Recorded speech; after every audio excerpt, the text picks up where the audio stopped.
I have written a sentence. First I will explain, then I will explain Telugu also. Name of the planets in sequence. Sequence means order lo, one by one. ఇప్పుడు Sunday Monday Tuesday ఎలా వస్తాయి ఆర్డర్లో, ఆ విధంగా సీక్వెన్సీ అంటే. ఇక్కడ చూడండి, my very educated mother join school urgently to know planets. You have to buy heart the sentence.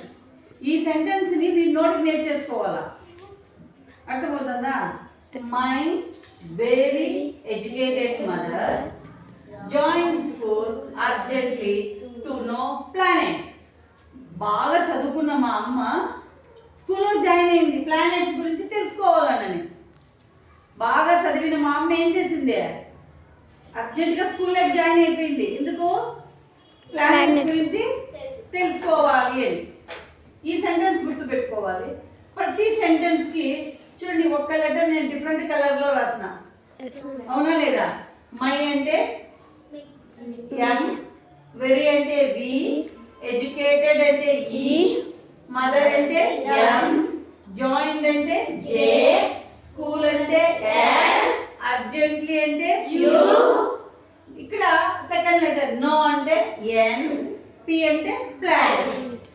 ఈ ఆర్డర్, ఈ సెంటెన్స్ కనుక మనం నేర్చుకుంటే ప్రతి వర్డ్కి ఒక ప్లానెట్ అనేది వస్తుంది. ప్రతి వర్డ్కి ఒక ప్లానెట్. చూసారా?